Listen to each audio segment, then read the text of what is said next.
WBAI in New York. I'm Sue Goodwin.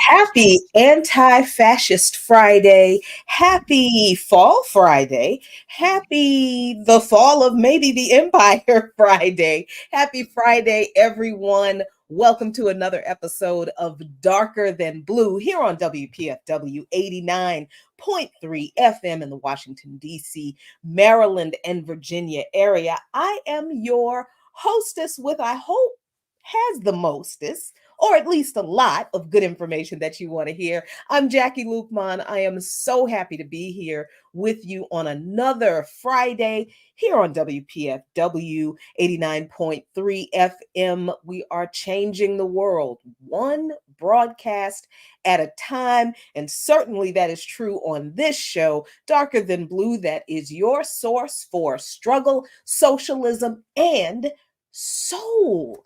We've got a lot of that today, a lot of socialism. We're actually going to talk about a little bit of socialism today in a very interesting historical context. We're going to talk about a little bit of soul, the kind of soul that you need to navigate these very treacherous political waters that we are in right now.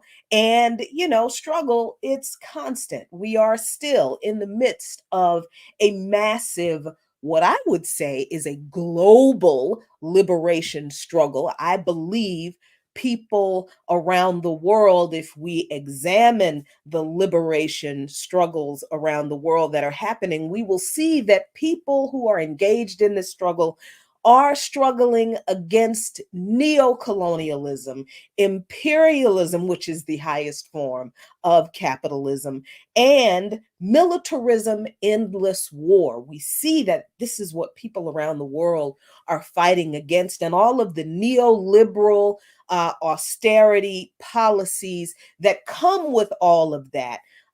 Then these policies take money from largely the working class and the poor to pay for these other things that governments are doing, like funding genocides, funding coups of other governments that they don't like, funding destabilizations of other governments and other countries that they are not in agreement with, or that, those government leaders in other countries do not want to do the bidding of Western imperialist, capitalist-led, militaristic countries. Our tax dollars, the tax dollars of the working class and the poor, largely goes to fund those things that people say they don't want, but I'm a little bit confused about what people say and what they really, really want in this election season.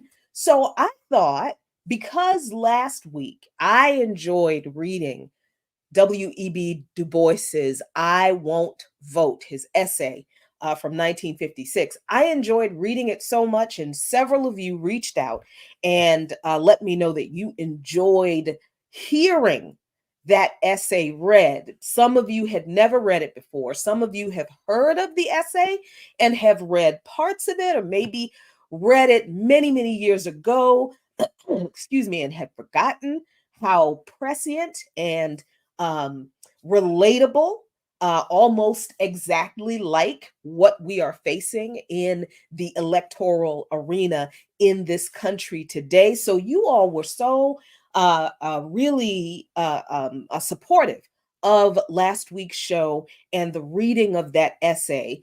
That lets me know that you like that kind of stuff. So I'm going to do more of that for you, because there are aspects of history that we need to understand have been pointed out, examined, and analyzed many, many years before now by people who are much wiser and much smarter than myself. And those people wrote those things down, those analyses and those issues and those phenomenon that they were analyzing during the times that they did. And I think we need to learn more about some of that. So I'm gonna do more of those kinds of readings because they are it's incredibly important for us to understand that what we are facing politically in this arena today, a lot of it is not new. And as kind of a part two from last week's show, because W.E.B. Du Bois mentioned so many different people in his essay, I thought it was really important for us to dig a little bit into who some of those people were and why what they did then is actually very important to what we're facing right now. So, thank you so much for joining me again. Let's dig into it. Thank you so much, you all on Black Liberation Media on YouTube who are tuning in, watching the live stream. Love y'all. Thank you. I see you, C2Fs. Brother Jaleel Muntakim, thank you so much, my brother. I'm so glad to see you. Chitimacha 1025, C. Nichal, all of y'all on Black Liberation Media, Sweary Fairy, Lisa Catlett, the Jan Mom 93, all the regulars, Devin Dean, 2Fs. Thank you so much for joining, and all of you listening, tuning in right now to WPFW at 89.3 FM in Washington, D.C.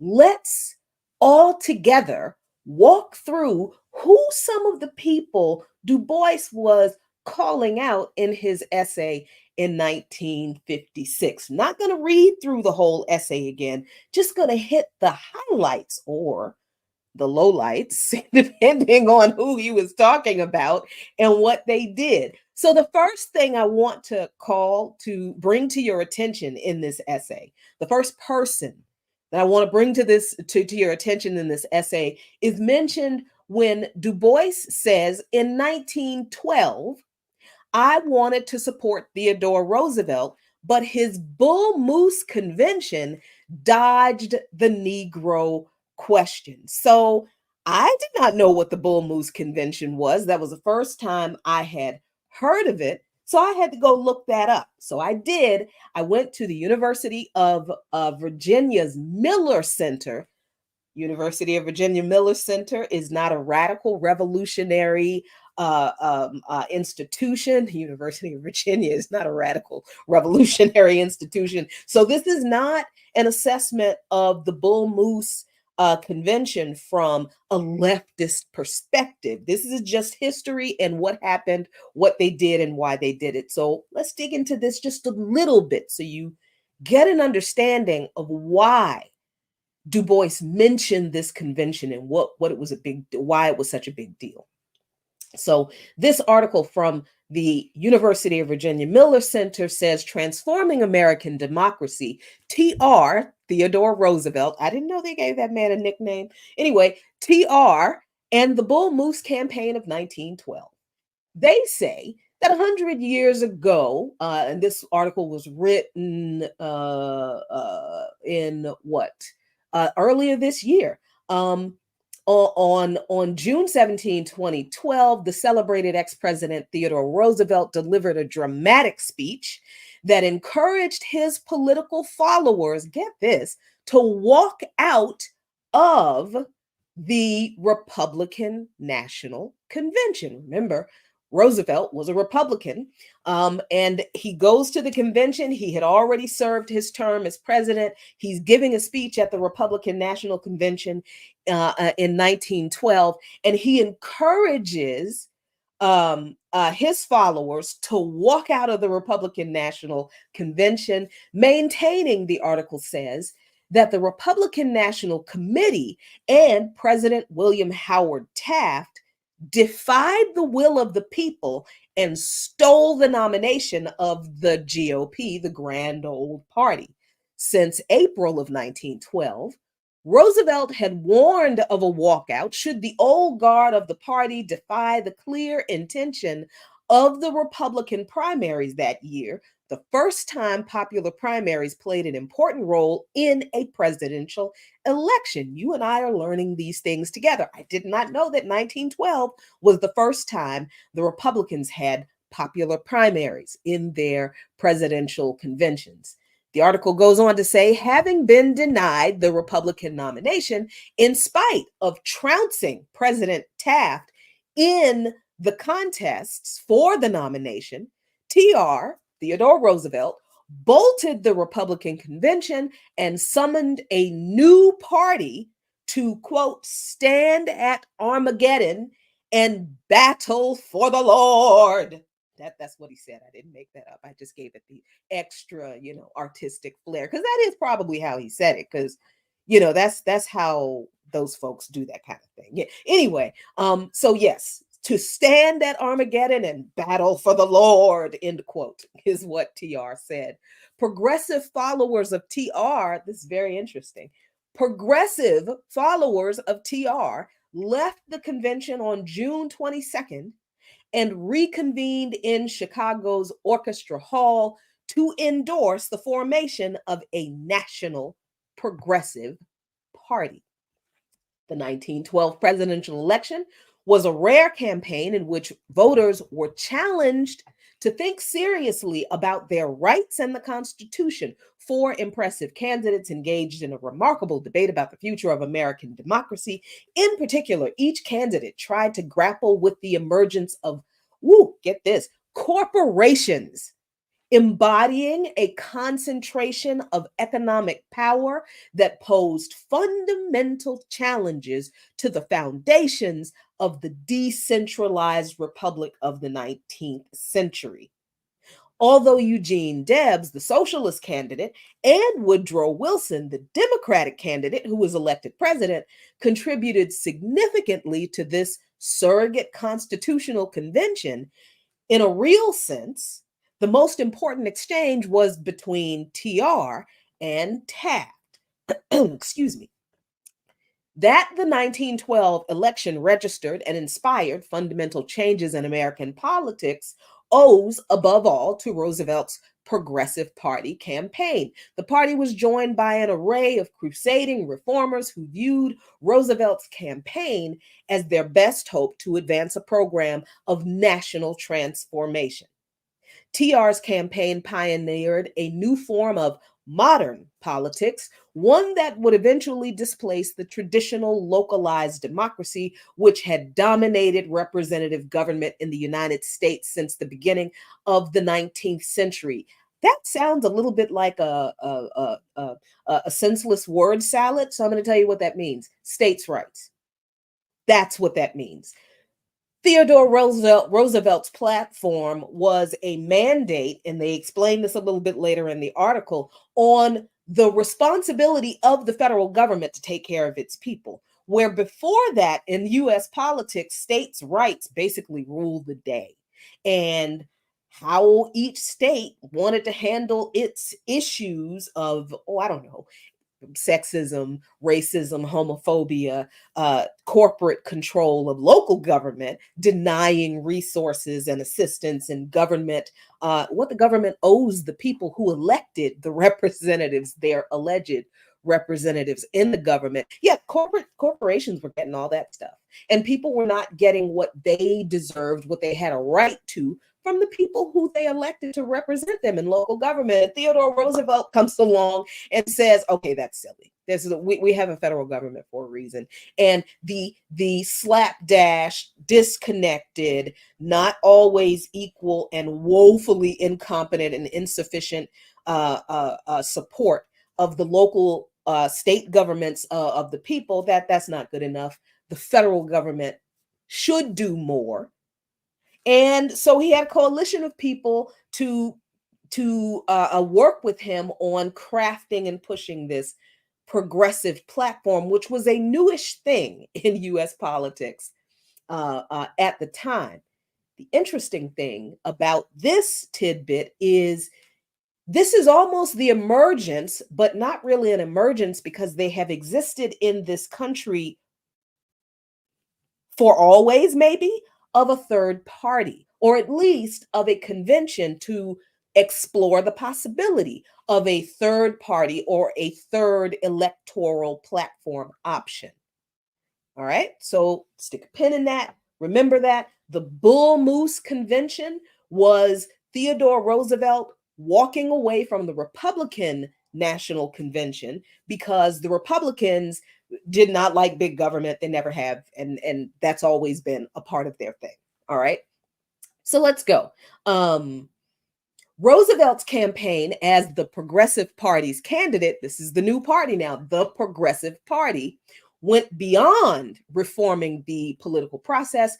It was rooted in a belief that the constitutional structure of American government, with limited federal power and the judiciary striking down economic regulations as violations of natural rights, simply could not cope with the realities of a 20th century industrial order. Only federal power in the form of regulatory bodies and laws could match the power of who?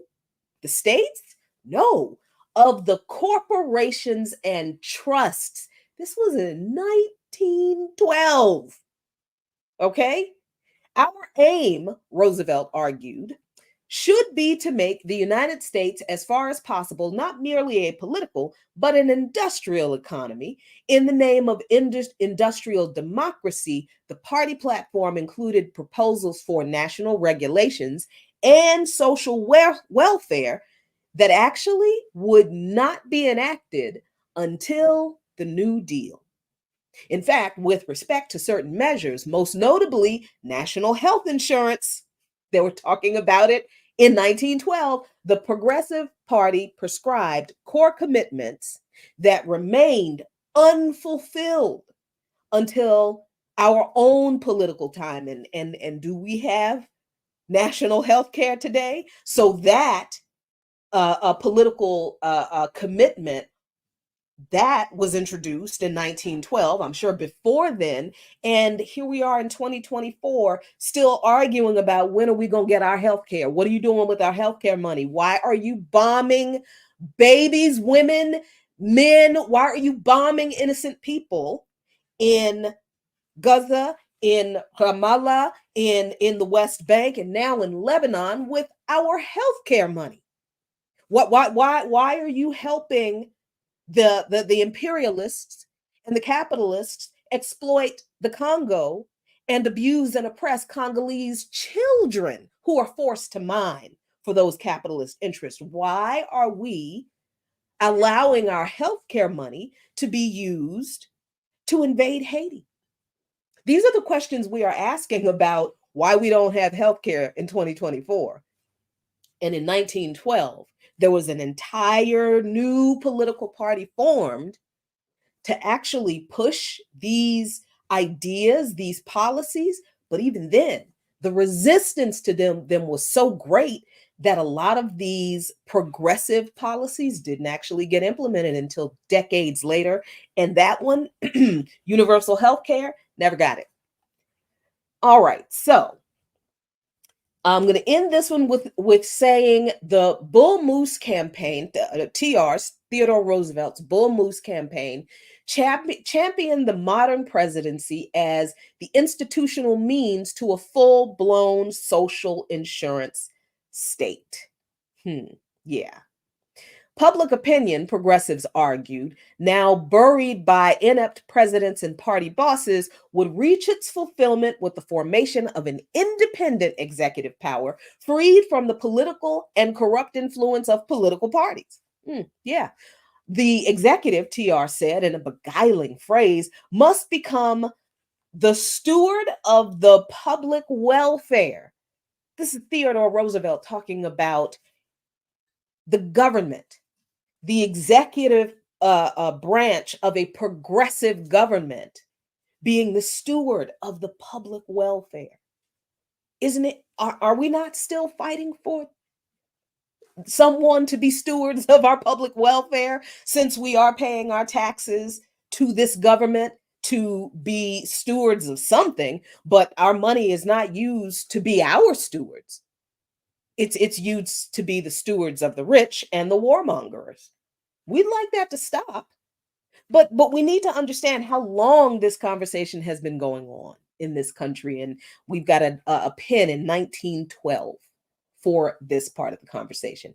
I'm gonna, you can find this article Read it for yourself in its entirety at millercenter.org/transforming American democracy, TR and the Bull Moose Campaign of 1912. All right, you can find that article there. Let's go to the second reference. Then, oh, by the way, Du Bois said that the Bull Moose Convention dodged the Negro problem. They did not talk about, as wonderfully progressive as Roosevelt's Progressive Party platform was, they did not address racial segregation, white supremacy, and racism and racist violence in the platform at all. That's why Du Bois brought it up. Then he said, and I tried to help elect Wilson as a liberal Southerner. Under Wilson came the worst attempt at Jim Crow legislation and discrimination in civil service that we had experienced since the Civil War. What does he mean?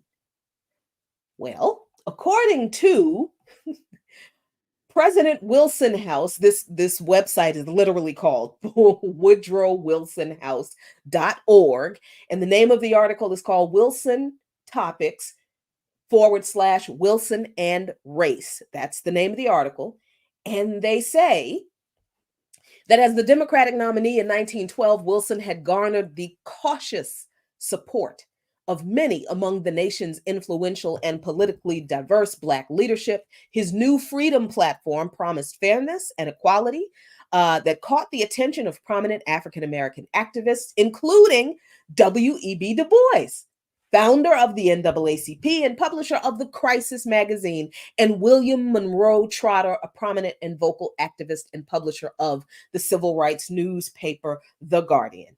Before long, however, Wilson's policies and personal racism dashed the hopes of Du Bois, Trotter, and many other African Americans who had broken away from the Republican Party, or in Du Bois's case, the Socialist Party, to vote for the Progressive Democrat. We've been doing this a long time, y'all.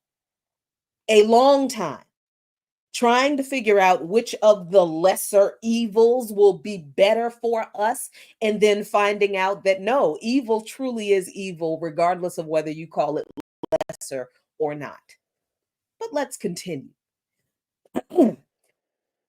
Wilson's failure to address Jim Crow disenfranchisement, his decision to screen Birth of a Nation at the White House in 1915, his dismissal of African-American activists, and most notably, his administration's active segregation of the federal government together helped to further cement the systemic racial injustices that defined American life in the 20th century. And I love that this article frames those policies and decisions in that way. These policies did not just anger Black voters, which is kind of what I was expecting when I was reading it the first time. I was expecting that last sentence to say, together help to further disconnect or divorce Black voters from, no. They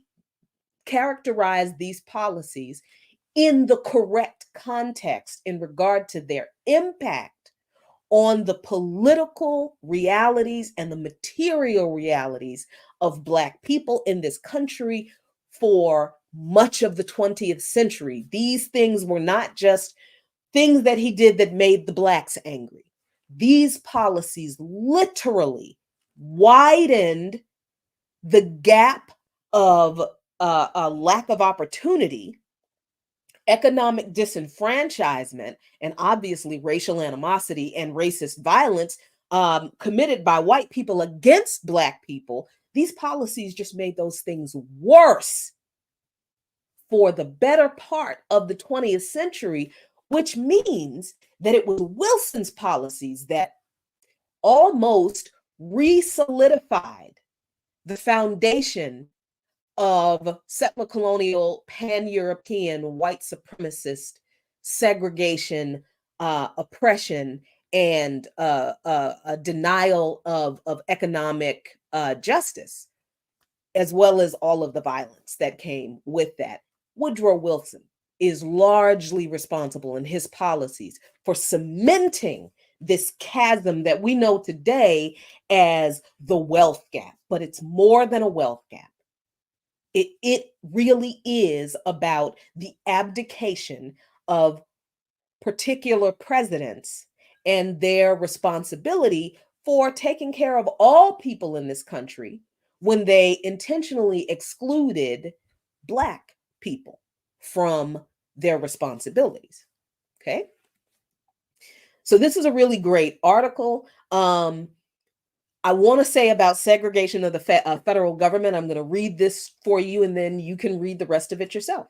When Woodrow Wilson won the presidency in 1912, Washington, D.C. was home to a flourishing Black middle class, with African Americans making up nearly a third of the city's population. Still, racism and inequality plagued the nation's capital as it did the rest of the country. I don't know why people think D.C. was never segregated, but yes, it was. With neighborhoods, schools, and private institutions segregated across the city. The federal government, however, had been integrated in the early days of Reconstruction. What's Reconstruction? Remember, that is the period immediately after the end of the Civil War, where the thing that was supposed to be reconstructed was a lot of the South that had been decimated by the damage and destruction of war.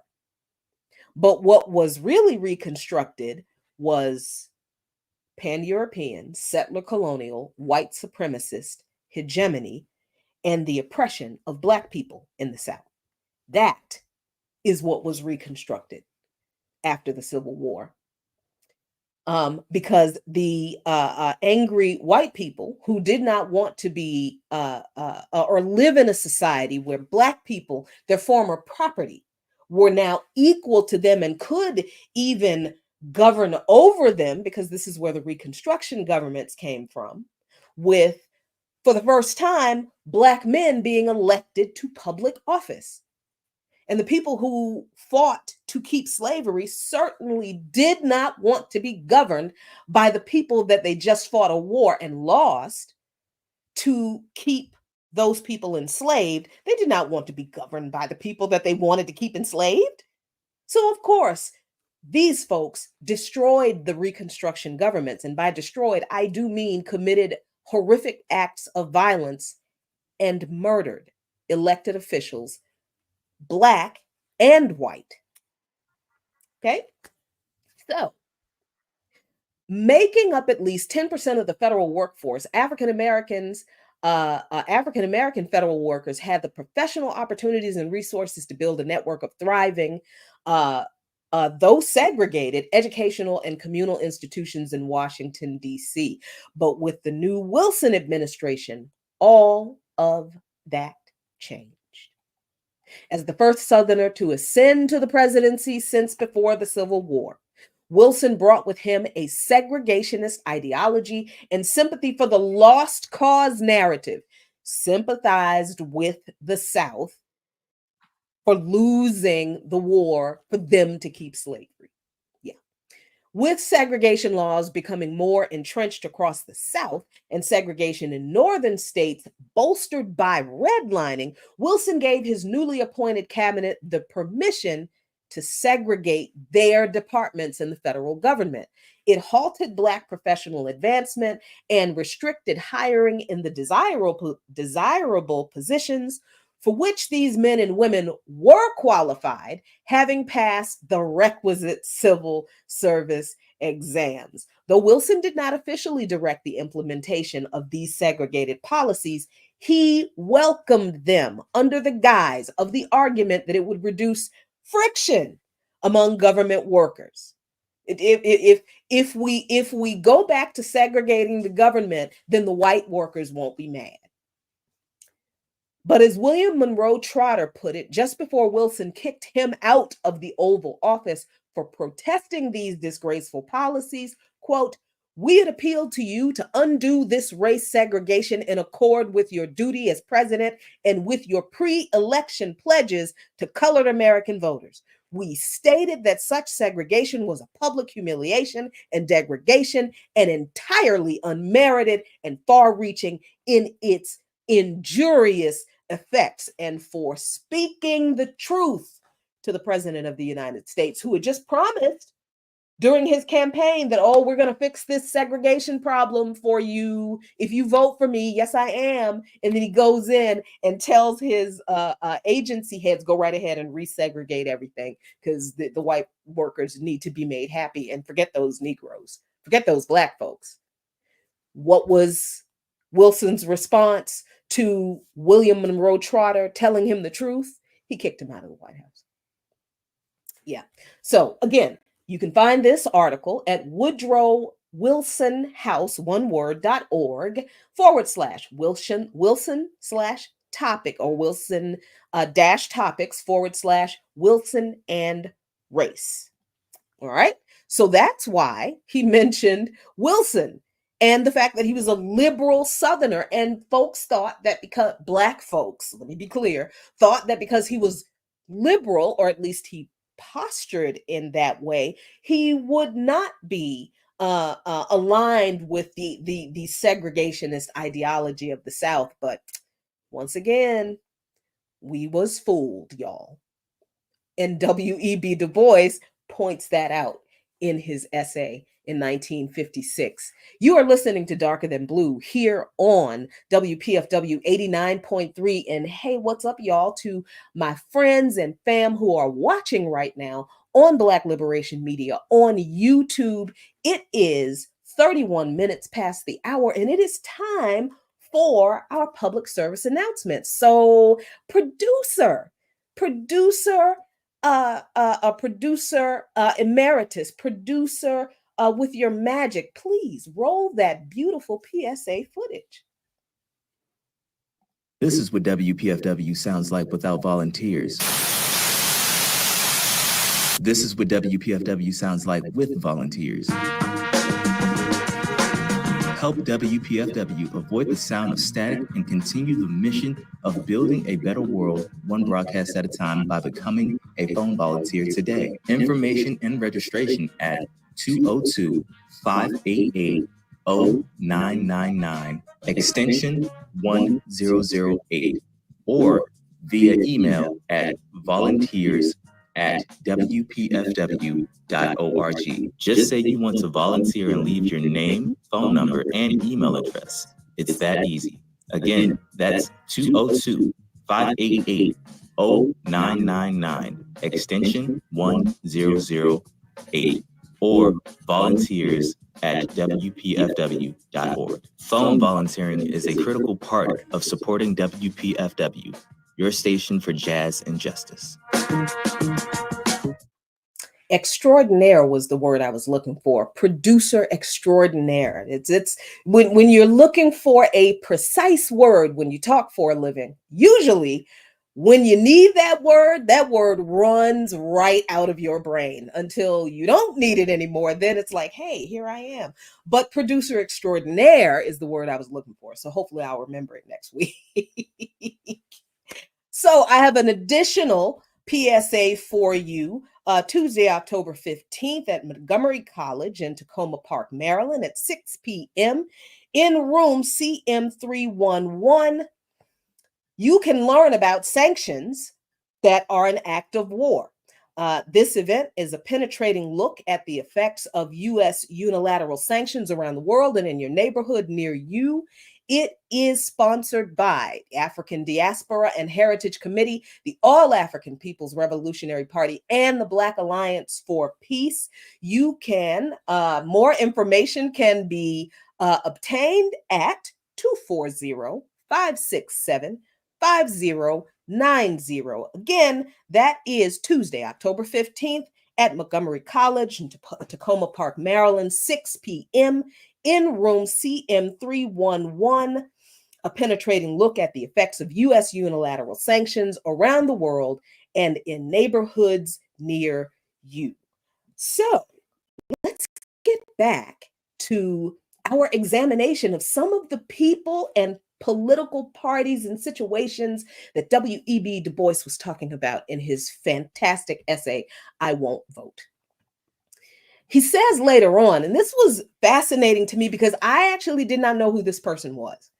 So he says a little bit further down, after he says in 1920, I supported Harding because of his promise to liberate Haiti. Then he says in 1924, I voted for La Follette, although I knew he could not be elected. I did not know who La Follette was, so I had to look him up. And Robert La Follette was an American leader of the progressive movement who, as governor of Wisconsin, was noted for his support of reform legislation. He was the unsuccessful presidential candidate of the League for Progressive Political Action in 1924, winning almost, this is amazing, winning almost 5 million votes, about 1/6 of the total votes cast. That is from Britannica.com. I've always loved Britannica encyclopedias. I know it's very problematic when the colonizers are telling anybody's history, but you know, being a book geek since I was a little kid, I've always loved Britannica encyclopedias. So the interesting thing about this information about La Follette is that this person who ran as a progressive for a third party, the Progressive Party.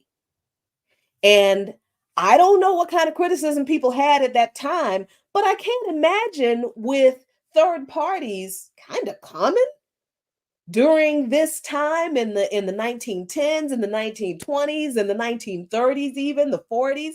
I can't imagine people running around telling people then the kinds of things that people are telling folks today about voting for a third party, as if third parties were something that popped up out of a sewer to eat major cities whole. And third parties have existed in this country since elections, I think, have existed in this country.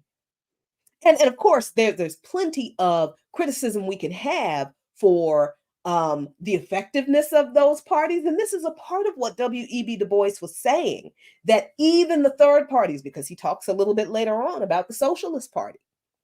Yes, there was an entirely socialist party in this country. There was also a communist party in this country. These things existed as political parties that people could vote for the representatives of these parties, but they existed in this country. But we're not taught this in public school. We are not taught this history. I would be surprised if a lot of this is even taught in college, in political science courses, because there can't be this much animosity toward third parties coming from one of the two major political parties in this country that Du Bois also talks about and flat out says there is but one evil party with two names, Democrat and Republican, in this country. And he also criticized some of the shortcomings of the third parties. He actually says of the Socialist Party in this country, the socialists had attempted to Jim Crow Negro members in the South.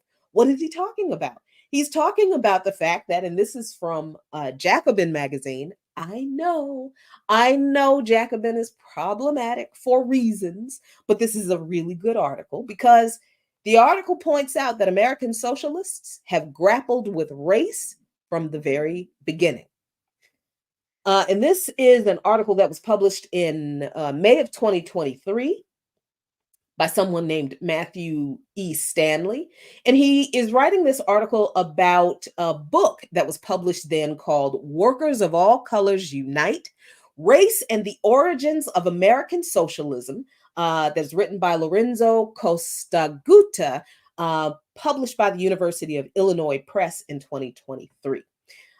Just really quickly, I'm going to read the first couple of paragraphs and then you can have this all for yourself. The article starts off saying, for a century and a half, socialist movements in the United States have been dogged by the allegation that they fail to understand or properly address the complexity of racism. While socialism has surged in popularity in recent years, centrists and liberals have seized on socialism's race problem as fuel for a host of self-serving distortions, like that Marxism is inherently Eurocentric. It's not. Marx said he didn't discover socialism. He just analyzed it and took really good notes. That's what he said. He said that, and also another self-serving distortion, that socialism is a white movement that only cares about class. That Bernie Sanders was unelectable because he lacked non-white supporters. That's not true, but there were problems. And that because some New Deal programs were racially discriminatory, universal programs such as Medicare for All are somehow innately exclusionary or even racist. We have thoughts, but let me continue reading this article. Most of these are willful obfuscations, part of the liberal tendency to separate racial justice from economic justice and frame anti-racism in terms of moral reckoning and individual work rather than material redistribution. That's not entirely true, but so you see the problems with Jacobin already, right? Okay. Others are sincere misunderstandings. I don't think they are misunderstandings, but again, some are, however, and this is where this article does a very good job. Some are, however, rooted in demographic realities made worse by deunionization, rampant segregation, and the decline of working class institutions. Indeed, despite holding less racist attitudes than liberals, I love that they put that in there. The disproportionately white, urban, and college educated composition of present day organizations like the DSA has exposed the barriers between socialists and other sections of the working class. I love that they pointed out that socialists do hold less racist attitudes than liberals. The important thing here is that the criticism of socialists that come from liberals is invariably and always a right-wing criticism. It is a criticism that comes from a reactionary perspective that seeks to delegitimize socialism as a whole, writ large. The criticism that comes from liberals about socialism, when it's the liberals who are like, oh, Marxism is Eurocentric and socialism is a white movement that only cares about class. They're not saying that because they actually believe these things. They're saying that to delegitimize socialism, particularly among working class and poor Blacks. That's why liberals make these criticisms of socialism, because they understand the history of socialist and communist organizing in the deep South that grew the Black labor movement. Right? So they don't want us to know that history. They don't want us to know that it was the socialists and the communists who were 10 toes down with Black folks in the South, Black folks who had been enslaved. Yeah, Black folks who were tenant farmers, sharecroppers, Black folks who were still living under the terror of violent racist terrorism, lynching, convict leasing. Yeah, all of that. It was the communists and the socialists who organized with these Black workers in the South, and the white workers in the South who wanted to organize with them. It was in some not all, socialist and communist labor organizations and the parties themselves that were almost, I don't know if they were the first, but they did open the door pretty wide for socialist and communist organizing among Black workers in the South. And it wasn't because they came in and said, hey, you should be communist. No, that's not what it was. It was the Black workers themselves who analyzed their own material conditions, their own historical experiences, the experiences they have had with both political parties, what they promised, what they delivered, what they didn't, what they reneged on, who lied, who took from them. People analyzed their own conditions themselves, and they decided that, number one, America is not a democracy. How can it be if we are supposed to be Americans and we don't have the same rights as white people? And they see, they learn about, they hear about, they study, they read about socialism and communism and the tenets of these ideologies. And they say, you know what? This is it. Because this is equality and justice for all workers, regardless of gender, religion, race. This is, so it wasn't Russia. It wasn't Khrushchev who came in. It wasn't Stalin who came in and said, it wasn't Marx, it wasn't Lenin who came in, it wasn't Trotsky who came in and said, you blacks should be socialist, communist, Marxist, Lenin. No, it was us. It was our ancestors who said, this right here that we are living in, this is garbage. This is trash. They keep telling us a democracy. They keep lying. We keep catching them in lies. They lie to us. We vote for them. Then we find out they lied to us. Tired of it. Socialism and communism. We did that. But in order to delegitimize the incredible gains for workers in the South that organizing realized for our people in particular, in order to legitimize that as some type of anomaly or as the undue influence of a foreign leader on childish, immature, uneducated, and foolish people who used to be slaves, for goodness sake. So how much could they possibly understand about what they want, what they need? Do you understand? So when politicians today claim that we criticize the political parties, both of them, equally for the same reasons, even though they do slightly different things, but the outcomes for us and for people around the world are exactly the same, regardless of which party does what. When we criticize these parties, particularly the Democrats, when the Democrats' response is, that's Russian misinformation, that goes all the way back. It goes farther back than Russiagate. We're talking about, it goes all the way back to the early 1900s, when politicians were doing their best to crush a growing and incredibly powerful and influential socialist, communist driven labor movement coming out of the South that was led by Black folks. So you can read the rest of this article in Jacobin.com. It is, I think, a really, really good article, and I think it's kind of honest. So I think it's not, there are a couple of parts in here that are like, but it's a pretty good article. So I encourage you to read it. So that was the socialists, as W.E.B. Du Bois pointed out, segregating some of the labor organizations in the South, because that did happen. And there were responses to that created a different reality for some of those organizations. And that's a much longer history, and it's fabulous.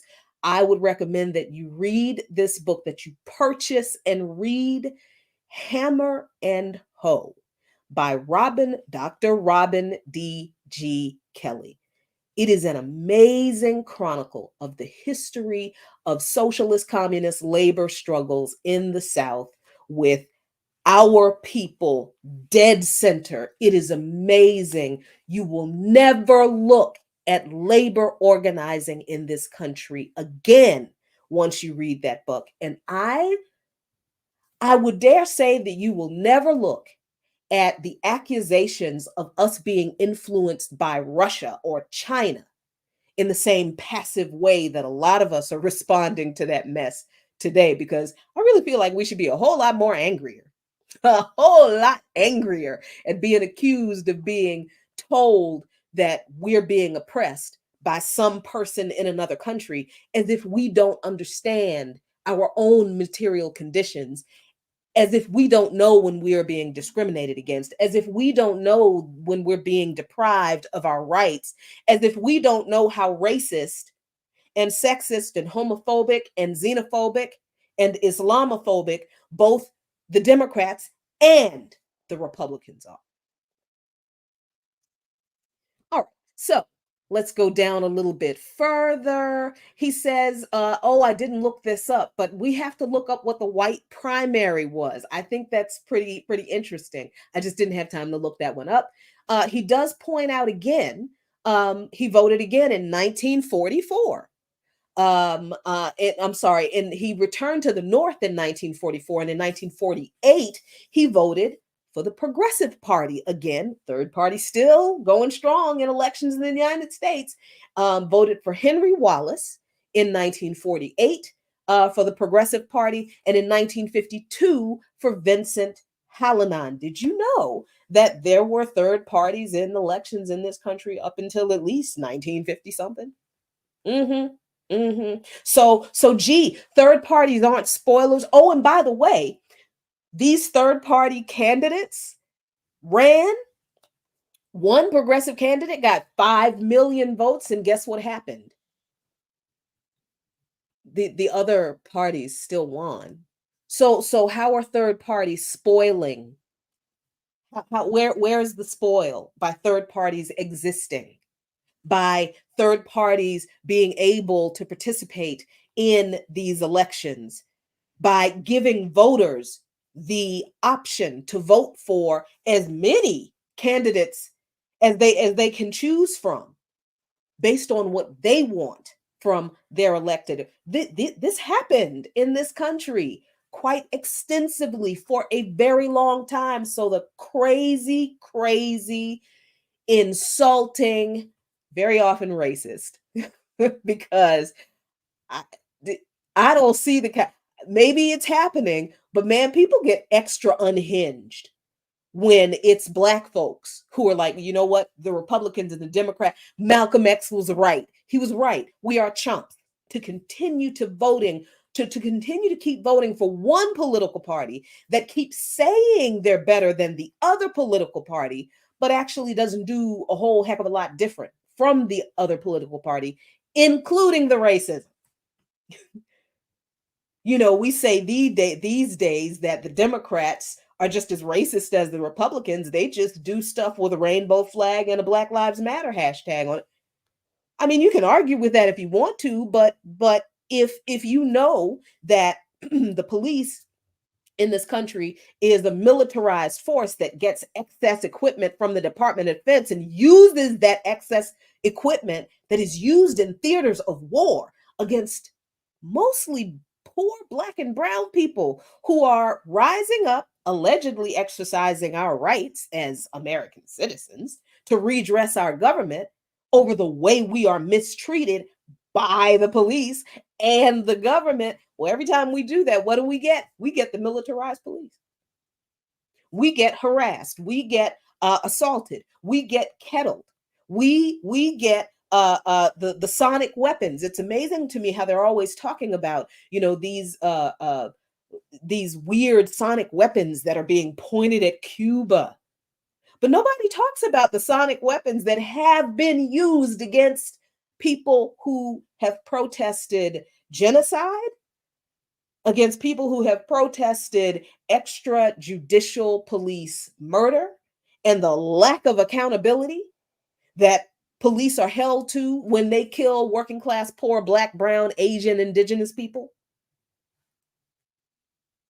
Right? So how is it not racist when the Republicans come right out and tell you, look, we love the police because y'all are burning down cities and we need to control crime because we're all criminals.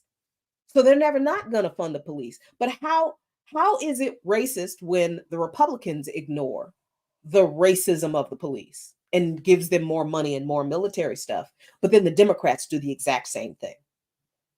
They just use nicer words when they do it. So if the outcomes are the same from policies from Republicans and Democrats, if the outcomes are the same, how is one party a lesser evil than the other one? How is one party less racist than the other when the outcomes for us are the same? The outcomes for working class and poor people writ large in general of all races, ethnicity, it's the same in this country.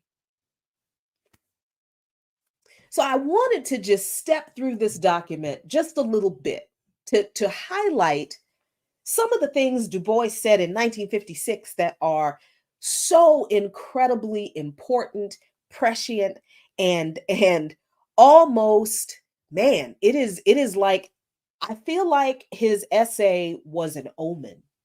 I feel like it was an oracle.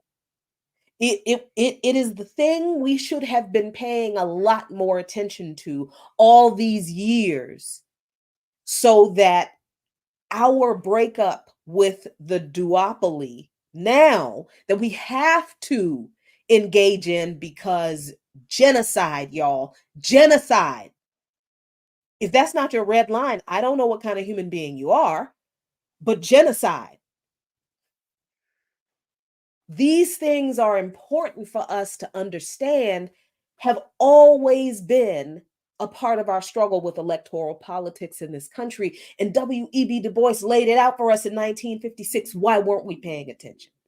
Because if we had been, we wouldn't be having these tortured conversations about not voting for people who are committing genocide to save us from the other group of people who promise that they will continue to commit genocide.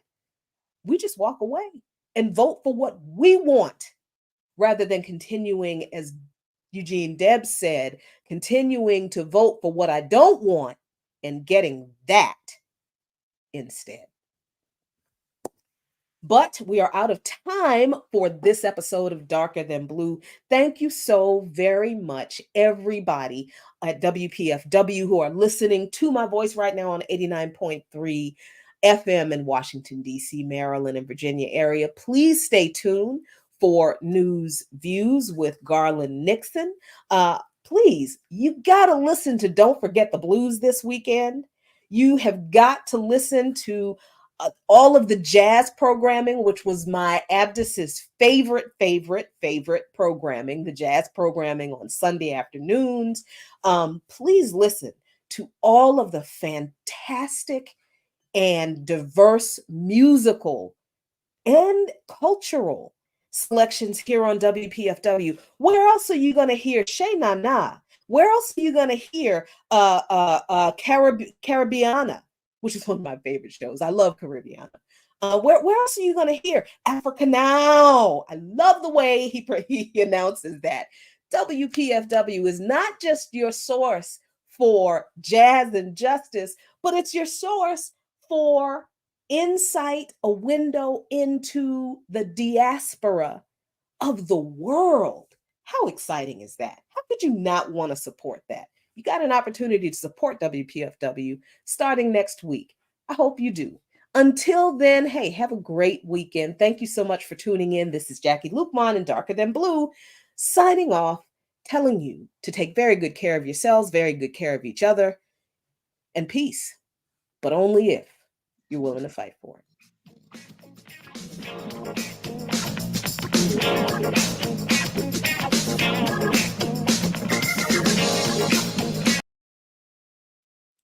All right, y'all. Thank you so very much. Let me stop sharing this. Make sure I end it. There we go. Oh, end meeting for all. You get a part 2. You get an extra. I'm so glad. I'm so glad that I got a little bit of energy today, and I really wanted to dig into this essay a little bit more, because I highlighted some other stuff, and I didn't want to, not talk about it. But I only get an hour for Darker Than Blue on the radio. But y'all are still here, so you get the extra. Oh, that's fantastic. But let me go back up and say hello to you all, because I saw some of your comments in the chat and I didn't have a chance to read everything because, we were on that. I don't want the people on the radio to be jealous. I want them to find the website and hop on. So I'm trying not to make people mad. I want to encourage them to join y'all in this chat and on this viewing, on this video. Yeah, so let's go. Let's see what you guys say. Oh, thank you so much, Sweary Fairy. Thank you. Since I've been home, I've been playing with makeup a lot, a lot. And it's, yeah, I've never been a makeup girl. Always me, it was always shoes, hair, nails, clothes. I never did makeup very much. I loved a good lipstick, but that was pretty much it. But man, in my past middle age, oh, I love a good beat face. I do. I'm just not great at beating this face yet, but I'm working on it. So thank you. Oh, let's see.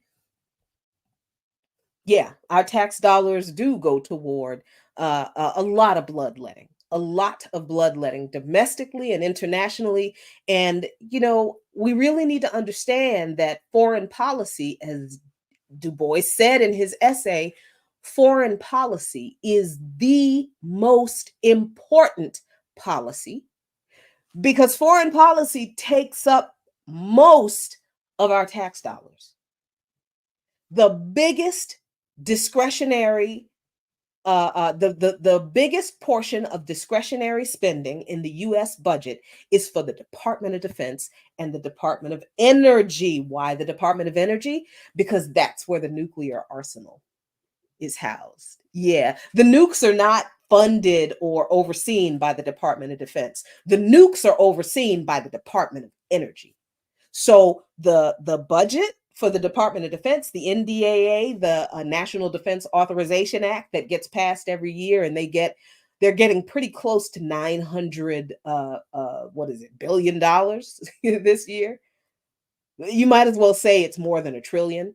We really actually don't know how much it is because of the nukes that are housed in the Department of Energy's budget, and also because of the intelligence agencies, of which there are many more of than the CIA, the NSA, and the FBI. Yeah. So, okay, so let's go. Let me go. And I think so I think that what was interesting about the things that I looked up that Du Bois mentioned in this article was that at one time in this country, progressive meant something, right? Progressive is supposed to mean advocating for progress in education, science, technology, and in improving the material conditions of society. That's what progress is. Progress is not just, corporations making a lot of money, which is what progressivism means today. These people who call themselves progressives, they're not even as progressive as the original progressives in this country. That's the wild thing. Even though the progressives, a lot of the progressives then, Eugene Debs was not one of them. A lot of the progressives then still had some fucked up issues and attitudes about race, but even the progressives then were very clear on no funding of war, expanding the welfare state. People weren't afraid to say the words welfare state, because why is welfare a bad word? Welfare just means well-being. That's all it means. It means well-being. You're looking after, or you're asking after someone's welfare. You're asking how they are doing. We have let these politicians turn very simple words that mean very important things in regard to humanity and human rights. We've let these people turn these words into pejoratives, into insults. There is nothing wrong with a welfare state, because that is what a government is supposed to do for its people. The government is supposed to ensure that its people are taken care of. Yeah, the government is supposed to ensure that people have homes and the people have food that they can eat, healthy food, having a healthy environment that people can live and thrive in, that people have a job that pays a decent living wage, that they can support themselves and their family on with one paycheck and have enough money and enough time off for the pursuit of leisure and self improving or just, fun activities. That's welfare. Every human being deserves that. So,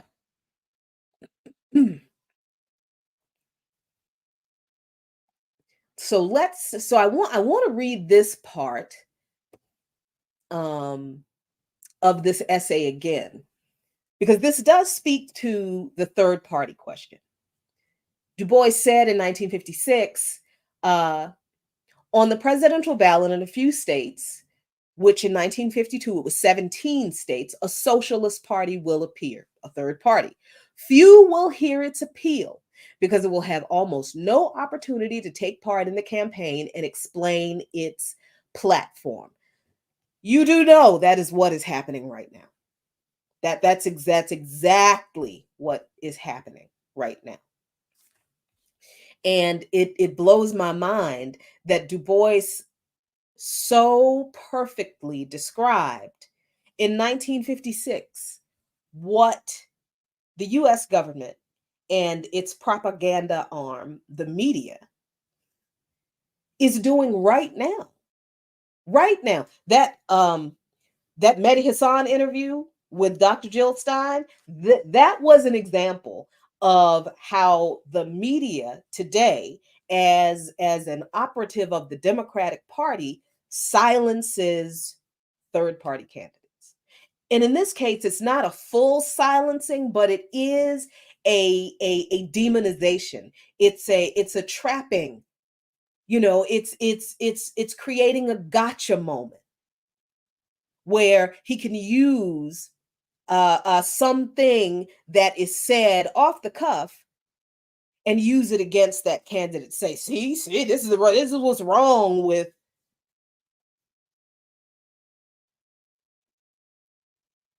That goes on right now. I have been surprised that I think Newsweek interviewed Dr. Stein. And for those of you who don't know, I am working at least part-time right now toward the end because I caught COVID and I can't be on the road because I'm still positive, so I can still get people sick.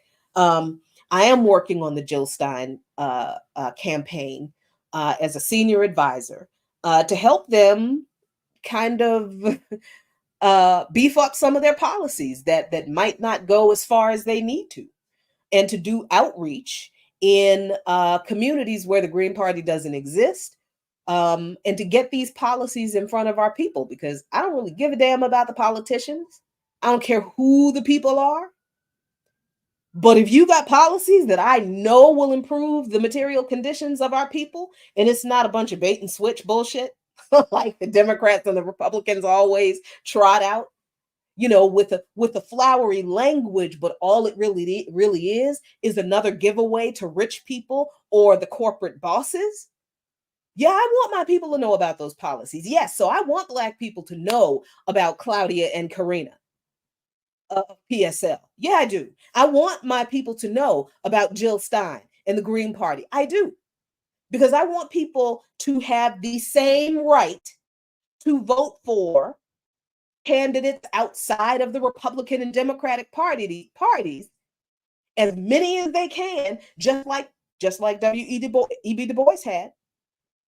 He had the right to vote for socialists. We are being treated today like we don't have a right to vote for them. Because how many times have the Democrats sued to kick the Green Party off of the ballot in battleground states? I mean, if you want to win a battleground state, have better policies. I don't. And it's wild to me. It is wild to me that in the time of genocides, in the time of Haiti being invaded again under a Democratic administration with a Black woman in it, I don't care what y'all say. That woman, not only is she a part of the policies, she pushes them. She signed off of this. She is not sitting there in a corner of the room hiding behind the flag. Tell her, oh, this is all such a bad idea. This is all such a bad idea. Oh, I can't say. Please, she is sitting at that table suggesting language for these imperialist, self-determination denying, democracy destroying, people oppressing policies.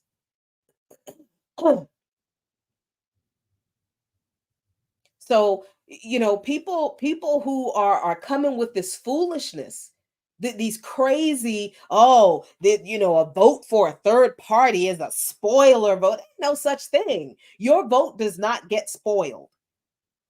If when I vote for Jill Stein, my vote is not going to spoil.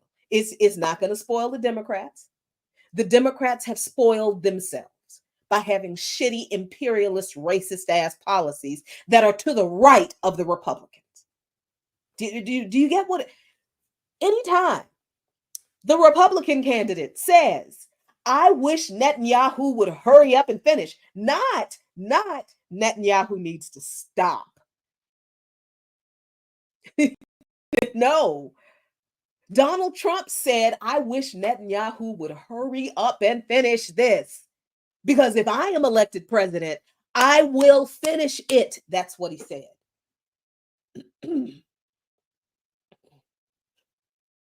So if the Republican says that and people are all, 2025, you're more afraid of 2025 than you are of Donald Trump continuing this genocide. Wow. Wow.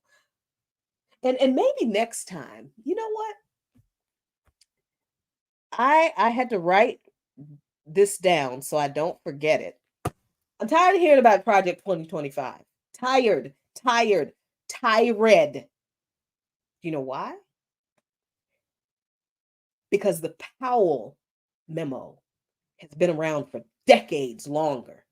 And there is nothing in Project 2025 that is not in the Powell memo. So you know what we're reading next time? The Powell memo. That might be a multi-show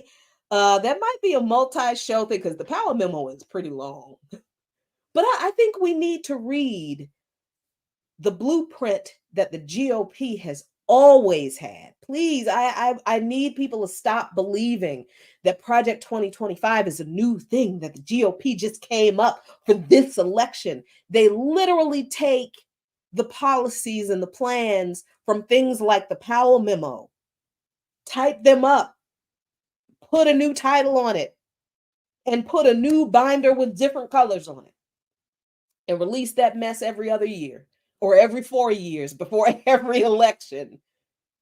There's not only is there nothing new in Project 2025, but they've already implemented a lot of it because it's not new. So I think next time we're going to read the Powell Doctrine and we might compare it to Project 2025. I think that's what we're going to do. Yeah. Excuse me. So you got people today, talking about, you vote for a third party. It's a spoiler vote. Jill Stein is a spoiler vote. It's a spoiler. Well, that whole spoiler thing has its roots in American racism. Yeah, because that's what this whole spoiler vote argument apparently kind of started when the debate about slavery was beginning to happen in Congress. And the representatives, the politicians who did not want to vote for keeping or expanding slavery to new states, they were not going to vote for the Republicans or the Democrats. They were not going to vote for any politician that supported expanding slavery and keeping it. So then those politicians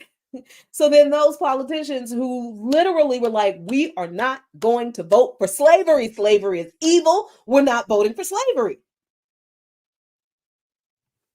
They were called spoilers. When they said, we're going to vote for another candidate, we're going to vote for this other candidate that does not want to expand slavery, they were told that their votes would be spoilers. It would spoil the votes for, and usually those politicians they might have been Southern. who were like, you know what, slavery needs to go. This is an albatross around our neck. And they didn't think that because they love Black people, by the way. They were no longer in support of slavery because they saw the conflict that it was creating in the country. And it was becoming, as profitable as slavery was, it was becoming kind of untenable to maintain. Why? Why? Because of public sentiment? No, because of the uprisings of the enslaved. That's why these people said, you know what? We got to do something other than slavery. because man, these people do not like being enslaved. And especially after the Haitian Revolution, oh my God. They were like, oh, there's a whole country full of rebellious Negroes. And now they are going to inspire these Negroes in this country who have already been rebellious. And now these Negroes in this country are going to be more rebellious, and it's going to cost us more money, right? To put all of these repeated rebellions down. That's going to cut into our profit. That's going to mess with our resources. All of these rebellions are interrupting our growing season, our harvest season. We can't keep harvesting this cotton while the Negroes who are supposed to be harvesting the cotton are always trying to kill us and get free. So a small group of politicians were like, slavery might have outlived its usefulness for us. And the other politicians who were supportive of keeping slavery were like, if you vote for anything else, you're just going to ruin it. You're going to lose the election for all of us. And they were like, no, we really don't want to vote for slavery. That's where that spoiler shit comes from. There was no talk of a spoiler for the major political parties during the time that there was a progressive party, socialist party, communist. People were not like writ large, like, oh, if you vote for the progressives, that's going to spoil it for the Democrats.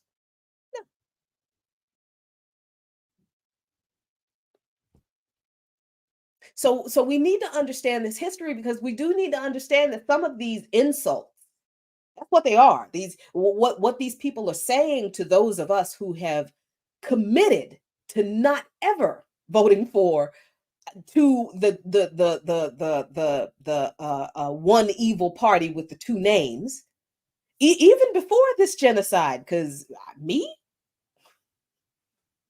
I'm like, if y'all see me on November 5th, if you see me leave this house on November 5th, and I am not like going grocery shopping, if you see me near a polling place on November 5th, I can guarantee you I'm not voting for a Republican or a Democrat. I can guarantee you that much. I cannot guarantee that you will see me on November 5th outside this house. But if you do, I can guarantee you it won't be to vote for, a lot of us have made that decision many years ago. For me, it was after Obama's first term. It really was. I will be honest and say I had hoped that maybe Obama would be different. Yes, we all had to undo a lot of backward thinking. All of us did, to get to where we are. And so don't feel bad if you don't entirely agree, or if you don't. It's okay. It's okay.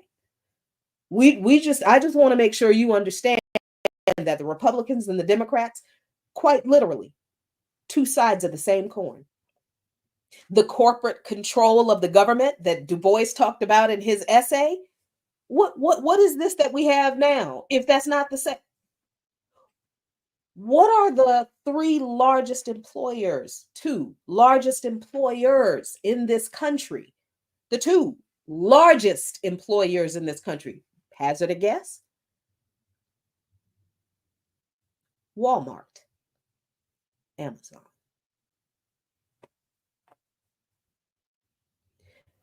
So you wonder why Amazon can do what it does, whatever the heck they want. Walmart is the same. Why does Walmart not raise their employees' pay so that the employees don't have to rely on food stamps to eat? The employees who work at Walmart, and we all know the super Walmarts are whole ass grocery stores. The employees who work at Walmart cannot afford the food at the big ass grocery store that they work at, because Walmart does not pay most of its employees across the country to 20, more than the federal minimum wage. And if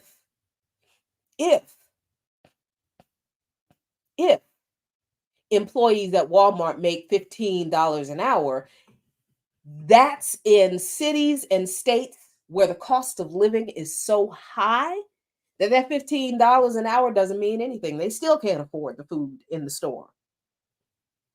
Why are they allowed to get away with that?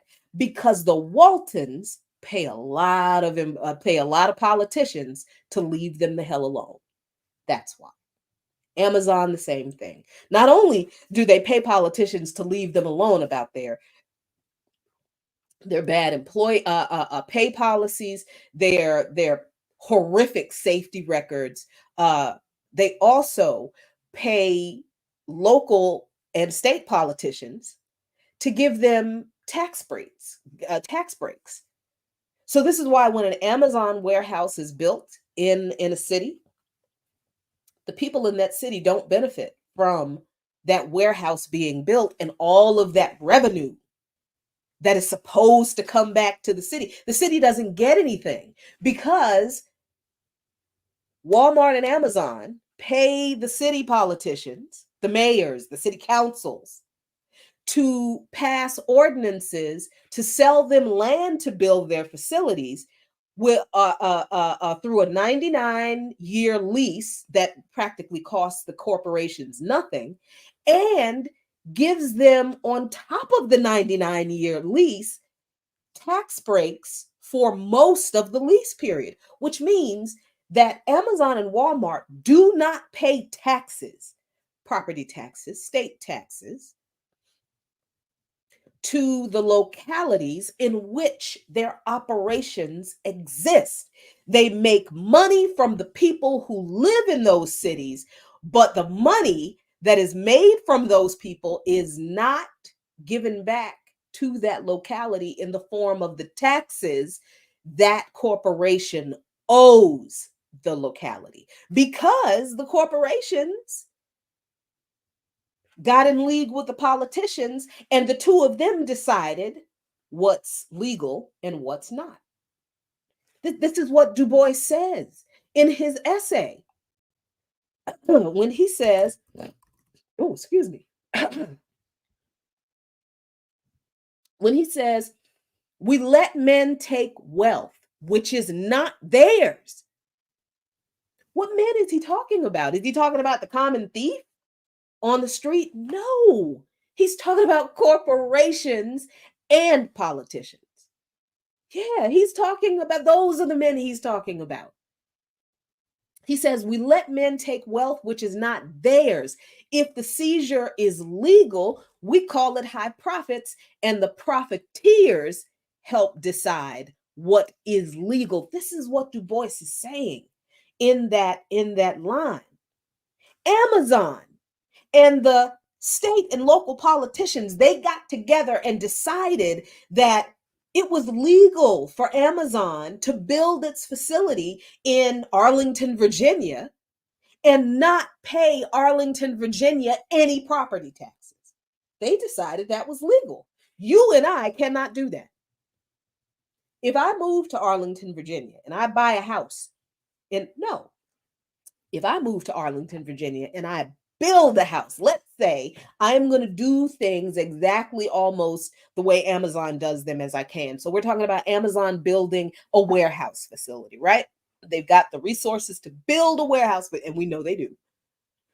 So they don't have to ask any money from the city to help them build their facility. They just don't want to pay taxes. They want to maximize their profits because, everybody loves Amazon. Amazon, you can get everything from Amazon. Capitalism is what it is, and monopoly capitalism is where we are now. So this is why Walmart and Amazon exist as almost exclusive retailers for pretty much every damn thing in this country, because they're monopolies and they have been allowed to become monopolies because they and the politicians that they pay have decided that monopolies are in fact legal and completely okay. All right. So if I want to move to Virginia and I want to build build a house, can I go to the city council in Virginia, in Arlington, and say, I'm going to build this house over here on whatever street here in Arlington. I'm going to build it from the ground up. Don't need, I got my permits. It'll be completely paid for. Don't need anything from you. But the land that I want to build it on, yeah, I'm an organizer. I do a lot of work for the community. I do not feel like I should have to pay taxes because my contribution to the community is more important than taxes. Do you think the City Council of Arlington, Virginia is gonna give me a 99-year no tax lease to build my house on, even if I tell them I am building a community center? Right? I am building a knowledge repository. I'm building a center for education, community education, and engagement, right? Something that is a benefit to everybody in the community. You think they're going to give me a 99-year no to hell? No. It blows my mind when people believe that they individually can do the same things that corporations do because they have a little bit of money in the bank. It's always funny to me when the Black capitalists in particular are like, oh, you just need to get rid of with the right amount of people. Or my favorite one is, oh, we just need to buy a politician. We all know where that came from. Y'all, we ain't never had enough money to buy a politician in this country. Collectively, we do not have enough money to buy a politician in this country. We don't have Amazon, Walmart, APAC money. We don't. We do not. Even with the 3% of Black folks who are millionaires. So what? So they ain't gonna get our money. The Black millionaires are not going to give their money to anything liberatory for the rest of us. We know that because we have seen how they do. Right?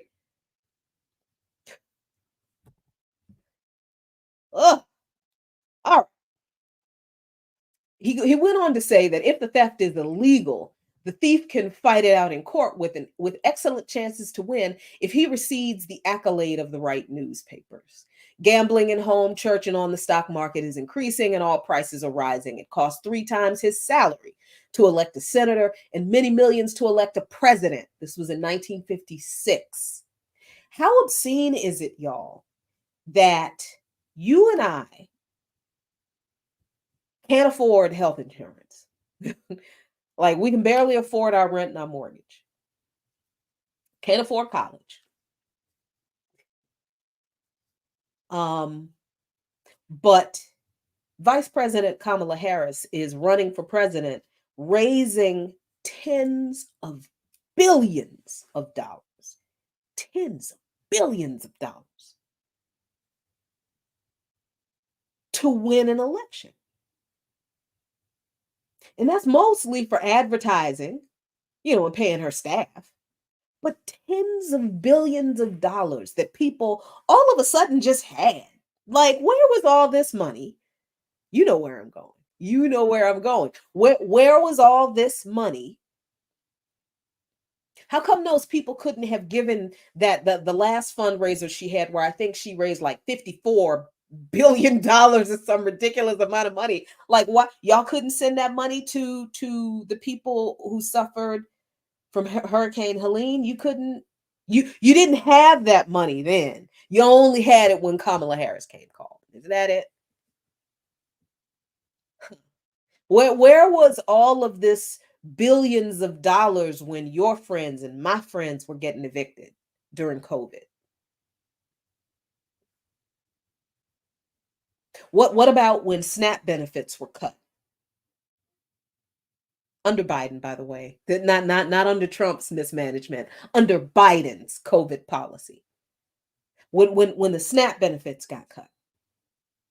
The SNAP benefits that were part of the COVID package, Biden decided, all right, fuck them poor people. Hey, they don't need no more extra food. Fuck them poor people. They can get out and go back to work. They're low paying jobs that they did not have. So where were all of those billions of dollars when all of those kids suddenly didn't have that extra food that kept them a little bit fatter and a little bit less hungry than they were before COVID? Where were all those billions of dollars then? Where, I want to know, where these people at? Because I'm like, are y'all all living in like the big